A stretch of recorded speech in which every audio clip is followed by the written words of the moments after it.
à toutes et à tous, merci d'être au rendez-vous pour ce nouveau numéro de Rencontre. Durant une période de 2 mois, la Chine va enregistrer presque 3 milliards de déplacements. Des centaines de milliers de Chinois vont rentrer chez eux pour passer en famille la plus importante des fêtes chinoises, la fête du printemps. Comme toutes les grandes célébrations qui marquent le passage à la nouvelle année, la fête du printemps est un condensé de la culture traditionnelle chinoise, mais aussi un miroir de la société contemporaine. Aujourd'hui, dans notre émission spéciale, nous allons parler de cette fête. Avant de commencer, voyons ensemble ce reportage.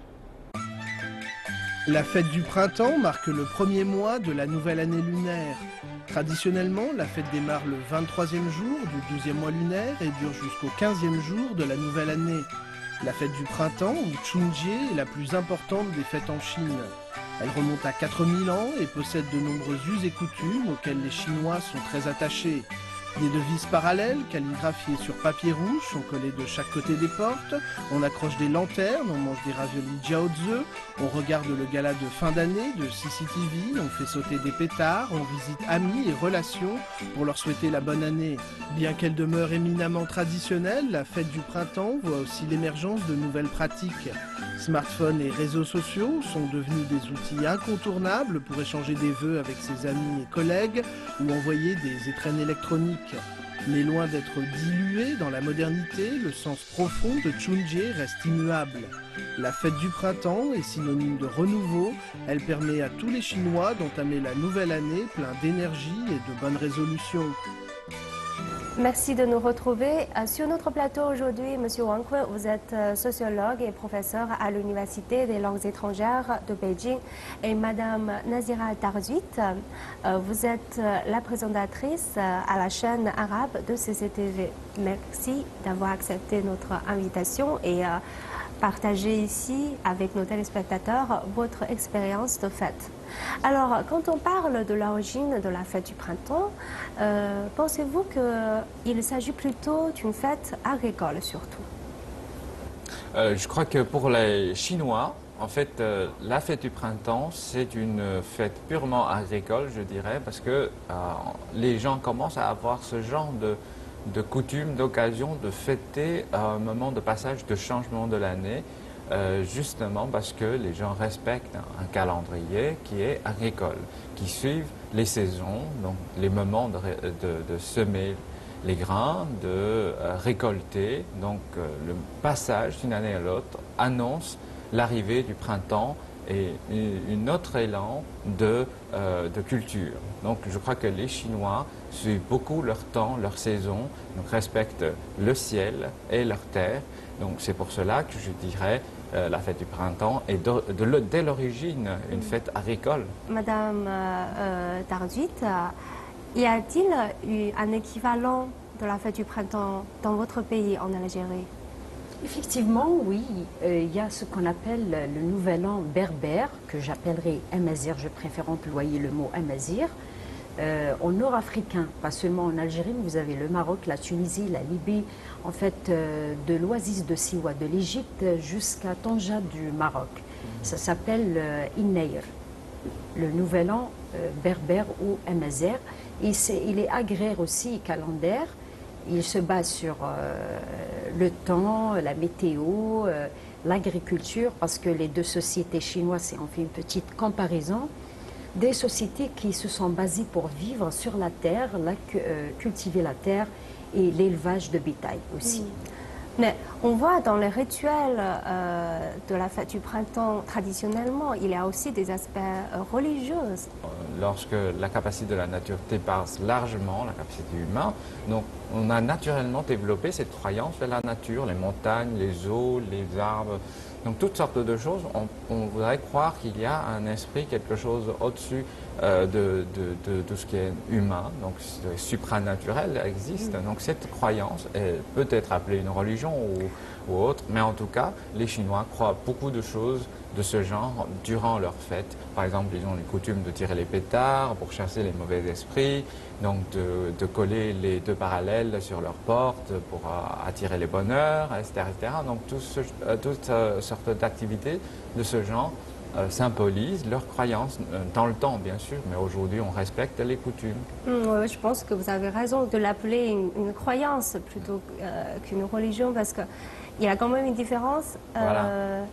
Ce n'est parce pas que aussi strictement organisé comme une religion, une église, Oui. parce que ça varie selon les régions.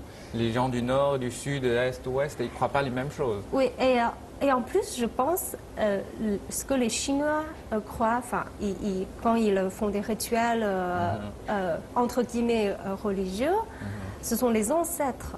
Ce sont vraiment les êtres humains réels qui Oui, il y a toujours qui font une leur place croyance. centrale réservée aux ancêtres. C'est très typiquement chinois. Les Chinois gardent toujours leur respect, une sorte de croyance. Donc les ancêtres, les esprits des ancêtres nous veillent toujours, les descendants, pour aller plus en avant sans trop de soucis, etc. Donc on a cette partie de croyance en pensant que les ancêtres sont devenus les dieux comme les autres dans la nature, en quelque sorte.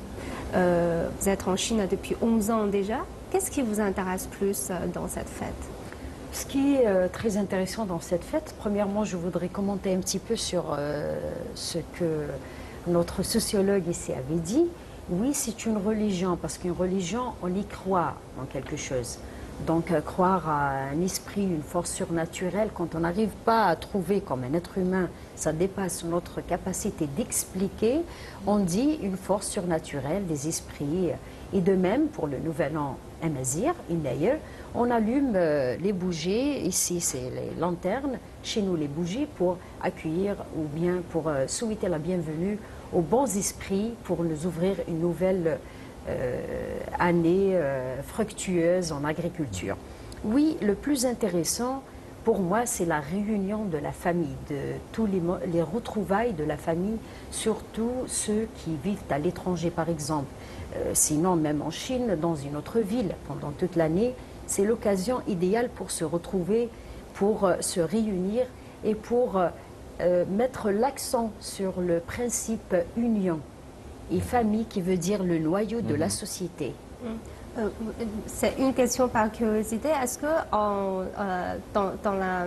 dans la pensée des Amazigh, on croit aussi, il y a aussi une croyance envers les ancêtres ou pas?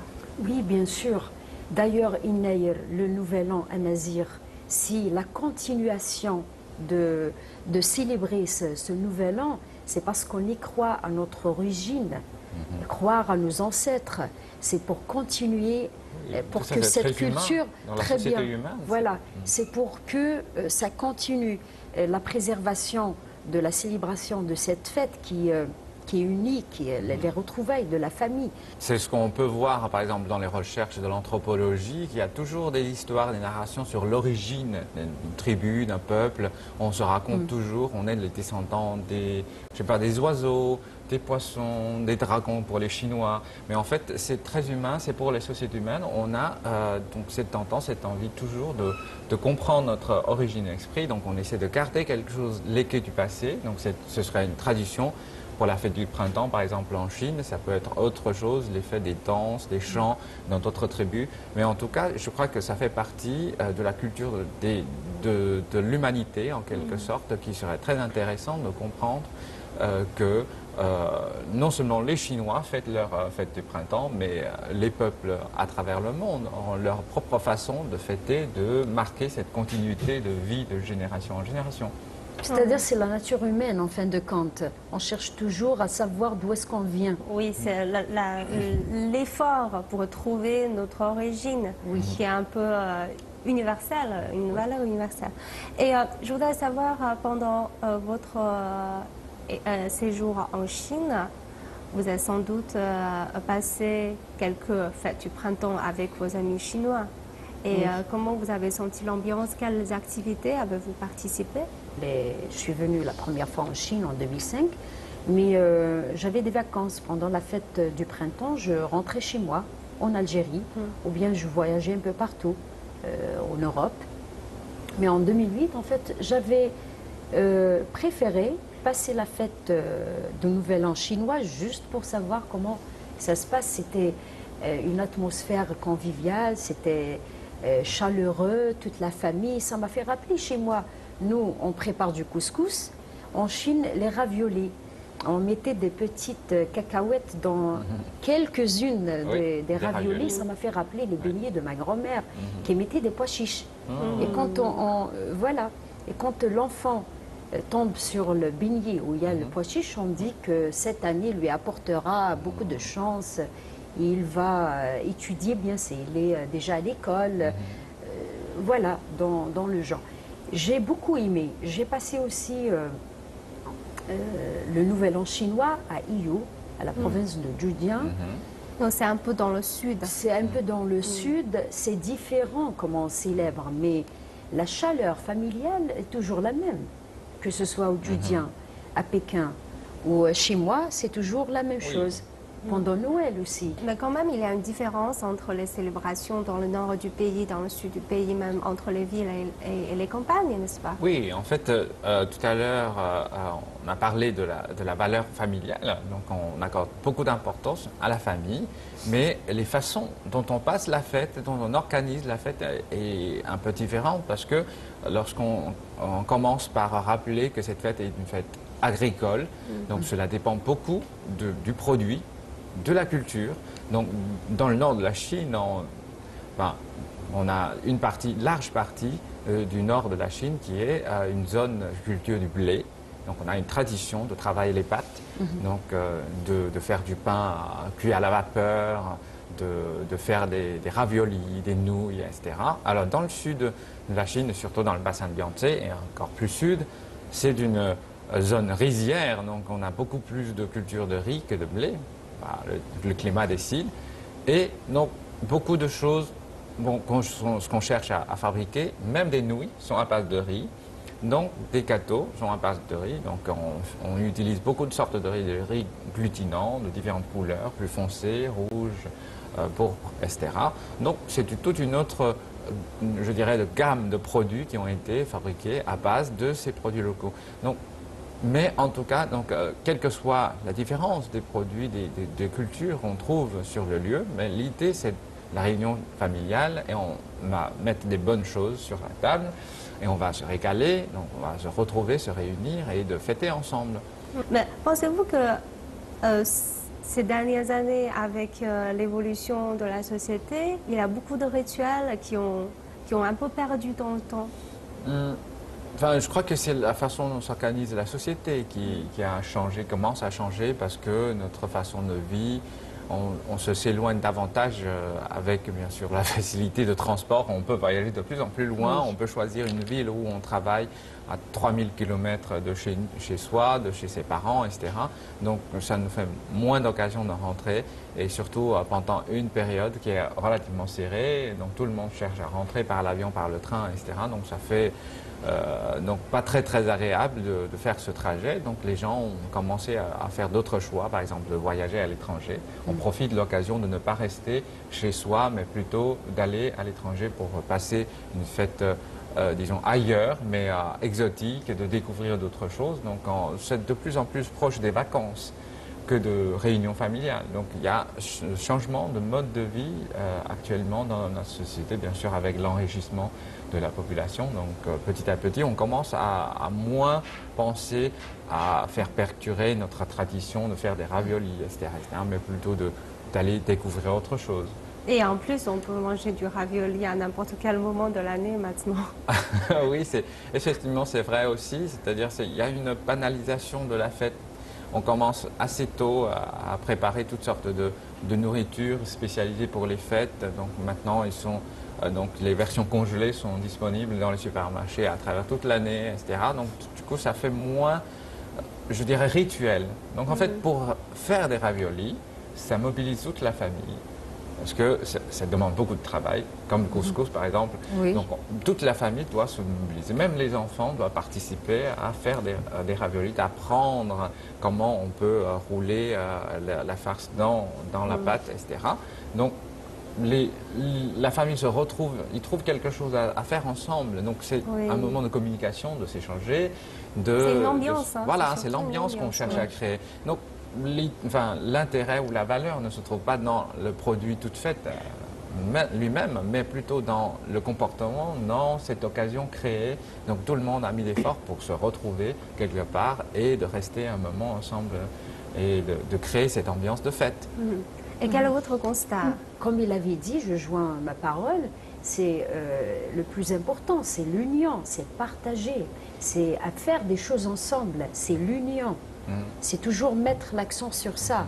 Et les grands-parents, généralement, c'est eux qui prennent en soin à faire partager cette culture et la faire suivre et continuer pour les petits-enfants et leur raconter comment il faut faire et ainsi de suite. Et aussi, quand il a parlé des vacances, on sait en Chine, nous, parce qu'on vit en Chine, on sait que c'est le seul moment où il y a des vacances de longue durée. Donc, au lieu, et puis il y a le niveau de vie qui a changé en Chine. Donc, on en a. Autrefois, on mange la viande peut-être parce qu'il y avait la famine de part et d'autre. Donc, on mangeait la viande, c'était l'occasion pour réunir la famille et manger la viande, un plat royal. Oui. Voilà. Au Le moins réveillon. pour une fois de l'année. Hein, Une fois par an, oui. Par an, par année. Mais maintenant, cet argent, il est là. On mange de la viande chaque jour, presque si on veut. Donc cet argent, on l'utilise pour aller voyager, découvrir le monde, ou peut-être aussi visiter de la famille qui sont installées ailleurs Oui. que la Chine. C'est vrai. Oui. Donc il y a toujours ce concept. Aujourd'hui, on voit que quand même beaucoup de jeunes quittent leur famille pour travailler dans d'autres villes. Et quand ils rentrent chez eux, on voit que la conversation, le sujet de conversation sur la table de réveillon est aussi dominé par la famille. Par exemple, les parents demandent souvent à leurs enfants quand est-ce que tu vas se marier, et quand est-ce que vous allez avoir un enfant, etc. C'est typiquement chinois. Je crois que c'est étroitement lié avec la transition de notre société. En fait, auparavant, les enfants habitent avec leurs parents dans le lieu d'origine. Alors, il n'y a pas beaucoup de soucis d'organiser la vie, de trouver l'autre partie de sa vie. Et bien sûr, dans le même milieu que les parents, donc les parents n'ont pas à se soucier trop régulièrement de cette question. Alors que dans les grandes villes aujourd'hui, lorsque la plupart des jeunes pensent à travailler dans les grandes villes, Pékin, Shanghai, Guangzhou, etc., alors ces villes englobent à peu près durant 11 mois de l'année, je dirais vingtaine de millions de personnes qui travaillent ensemble, qui vivent ensemble. Alors, du coup, tout le monde, enfin la plupart des jeunes sont loin de leurs parents, ils communiquent très peu dans la vie au quotidien et après, une fois rentrés, bien sûr, les parents ont hâte à connaître leur situation et bien sûr, cette question de mariage donc revient toujours en premier pour savoir quel est ton état actuellement. Est-ce que tu as une petite amie? Est-ce que tu projettes de te marier dans combien de temps? Je ne sais pas, etc., etc. Donc cette question est donc un peu compressée au moment de rentrer pour une semaine pour passer la fête du printemps. Donc ce phénomène, en fait, cette question devrait être résolue doucement, progressivement dans la vie, au quotidien, dans le passé, est devenue aujourd'hui une question qu'on doit régler dans cette semaine avec ses parents, de décider, donc est-ce que vous acceptez cette fille, est-ce qu'elle est satisfaisante, etc. Et après, on décide quand est-ce qu'on va se marier. Donc ça devient tout un coup, le temps, l'espace est zappé à un moment et un lieu très, très restreint. Donc du coup, les gens se sentent mal à l'aise à ces questions des parents, des proches, de savoir est-ce que tu t'es déjà marié, combien tu gagnes dans ta vie, etc., etc. Donc on se sent un peu gêné par ces questions-là en rentrant pour passer une semaine de vacances, de réunions familiales, de retrouvailles, d'essayer de retisser le lien avec les proches, alors qu'on est bombardé par ce genre de questions. Alors, bien sûr, ça rend désagréable. Je crois que oui, c'est une question, enfin, c'est un phénomène qu'on retrouve dans la transition de société, dans le changement de mode de vie, l'éloignement des gens, etc. Mais je crois que ce n'est pas en soi une question, disons, qu'on peut statistiquement prouver en pensant que de plus en plus de jeunes seront célibataires dans la vie. Non, ce n'est pas vrai. Non, mais justement, ce que je voudrais dire, c'est que est-ce que ça prouve que quand même la situation familiale, c'est un sujet très dominant, enfin, pour les Chinois, pour les... Oui, c'est aussi une les- question de les changement de grandes valeur. générations. C'est-à-dire qu'auparavant, cette question fait partie d'une, je dirais, grande décision familiale. Donc on Oui. décide le mariage avec les parents des deux côtés et même la même communauté en pensant que oui, on va épouser la fille de telle famille. Est-ce que la situation sociale des deux familles se correspond, etc., etc. Aujourd'hui, ça devient purement une question privée. Donc la valeur a changé. Les jeunes personnes pensent qu'il s'agit d'une question d'amour. Alors, la question d'amour, c'est individuel. Ça ne concerne pas mes parents. personnel. Voilà, c'est très personnel. C'est très privé. Donc, du coup, ces deux valeurs se rencontrent et entrent Deux en générations conflit. qui Deux se générations, confrontent. voilà, se confrontent pour cette question pendant cette période de fête. Donc, ça devient une sorte donc une question dramatisée en quelque sorte. Les jeunes se plaignent beaucoup en ligne dans leurs réseaux sociaux sur cette question. On a toujours été bombardé par ce genre de questions pendant cette semaine, etc. Et on compare un petit peu les différentes religions. Donc c'est devenu une question, disons, qu'on discute en rentrant des phénomène, vacances ouais. de la fête du printemps et les jeunes s'échangent de leur expérience de la semaine passée entre eux dans leurs réseaux sociaux. Et quel est votre constat en tant qu'étranger de la valeur familiale chinoise? De questions des parents quand ils demandent est-ce que vous avez un petit ami, vous allez vous marier, quand est-ce que vous allez avoir un enfant. Attention, hein, vous approchez la trentaine. Après 30 ans, c'est difficile d'avoir un enfant. Tout ça, c'est rappeler que la famille, c'est le noyau de la société, la continuation de la société chinoise et assurer la progéniture de la Oui, famille. c'est ça. C'est ça, justement. Moi, quand je vois le 24 janvier, il y a eu sur les infos, sur la CCTV français, un jeune de 33 ans, le Chang Yong, voilà, il commence une course à pied, depuis Shenzhen pour rejoindre sa ville d'origine à Chenzhou, faisant une course à pied de 600 km en arrivant vers sa ville natale ou sa ville d'origine à raison de 70 km par jour. Je crois qu'il fait passer un message là, un message très important. Regardez, je suis en train de...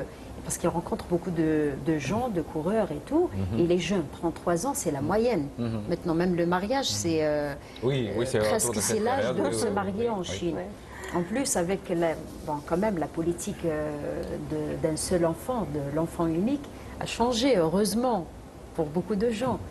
Donc c'est pour faire passer le message que, regardez, je suis en train de parcourir 600 km pour rejoindre ma ville d'origine. L'origine, il y a l'origine, le mot origine qui revient encore. Oui. Ma famille, être ensemble. Bien sûr qu'on a maintenant les moyens de transport, on n'en manque pas. Malgré l'embouteillage qu'on voit dans les gares, Oui. les aéroports et tout ça. Près de 3 000 heures de déplacement, c'est pas rien. Mais C'est pas rien, C'est oui. une expression de l'effort personnel d'essayer de se retrouver. Voilà, c'est comme s'il est en train de faire passer un message à ces jeunes-là qui commencent à déraciner, peut-être ce serait un peu trop fort, mais il y a des jeunes quand même qui n'arrivent pas à comprendre. Donc c'est comme s'il était en train de faire passer le message. Attention, la famille, c'est le noyau, c'est l'origine, c'est la continuation. Vous avez évoqué tout à l'heure la politique de l'enfant unique et maintenant l'abolition de cette politique. En fait, cette politique a certainement changé la structure de la famille en Chine par rapport à la tradition. Et maintenant, l'abolition de cette politique, pensez-vous que cela va apporter encore des changements dans la société, dans l'avenir? Je crois que oui, en fait, pour contrôler le volume total démographique de Chine et éviter trop de crises des ressources naturelles, etc., donc nous avons adopté cette politique à partir de 1980. Et jusqu'aujourd'hui, on arrive à un certain seuil, ou moment, où on devrait soulager un petit peu cette politique pour pouvoir permettre à la population, à cette démographie, de garder sa bonne santé, en quelque sorte, de la structure équilibrée. Alors, pour cette question, en fait, l'influence de la politique d'enfant unique ou le planning familial. On a toujours ce planning familial, mais on va avoir 2 enfants au lieu d'un dans la famille. Alors cela, bien sûr, a modifié la structure de la famille, c'est-à-dire les grands-parents des 2 côtés, les parents avec un seul enfant au foyer. Donc ça fait une structure de pyramide inversée. Donc cela, bien sûr, a apporté des influences sur la culture de la famille. Donc on accorde beaucoup plus d'attention, de valeur à la jeune génération que à la génération ancienne, qui est contraire aux valeurs traditionnelles du culte des ancêtres, respect des personnes âgées, etc. Donc cela a bien sûr apporté des influences, mais quand on a 2 enfants à la famille, je crois que ça va surtout apporter la notion de fraternité, c'est-à-dire qu'au sein de famille, on avait seulement un enfant, il a peut-être des cousins, cousines lointaines, mais il n'a pas de frère ni sœur, donc il est tout seul à grandir, donc il a toutes les ressources de la famille, l'amour des parents, des grands-parents, donc du coup il a une possibilité de développer la tendance égoïste. Mais Enfant gâté. Oui, voilà, je enfant suis gâté, le d'accord. petit Je soleil, suis le petit d'accord. roi. Mais avec 2 à la maison, ça va forcément changer cette culture. Donc on doit savoir partager avec ses frères et sœurs et de respecter les générations précédentes, etc. Donc les valeurs traditionnelles vont revenir, bien sûr, dans le futur et avec beaucoup plus de facilité. Oui, je suis d'accord.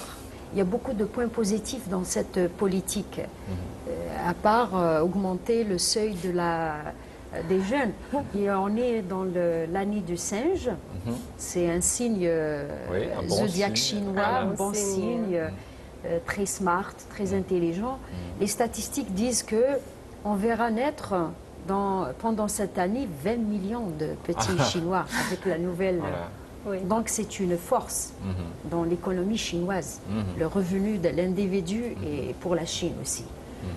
Mais aussi, on voit que maintenant en Chine, quand même, il y a des gens qui hésitent d'avoir un 2e enfant, étant donné la pression sociale qui est sur leurs épaules. Oui, ça coûte cher. Bien sûr, 2 enfants coûtent plus cher qu'un seul enfant.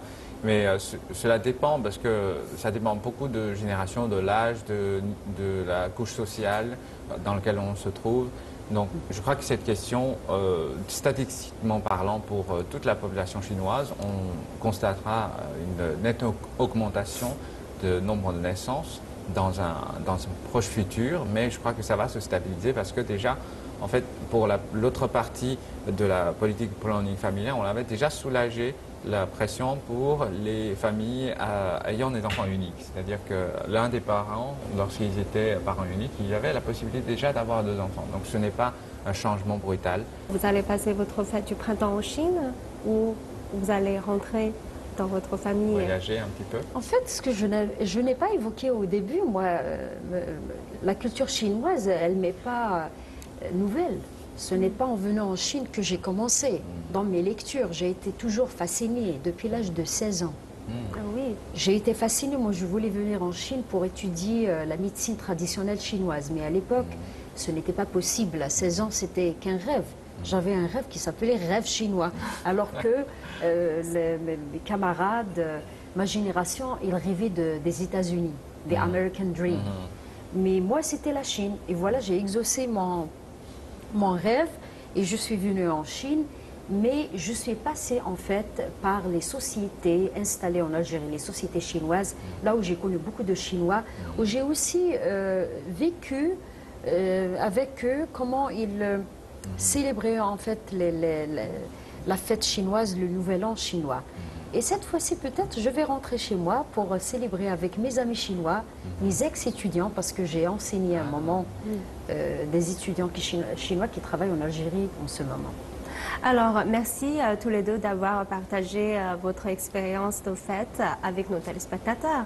Avec plaisir, je vous souhaite bonne année, à vous aussi. Le plaisir était le mien. Bonne année, Sinyan Kwaila, Asugosem Gez. Je vous souhaite, au nom de toute la rédaction, une très bonne année à vous. À la prochaine.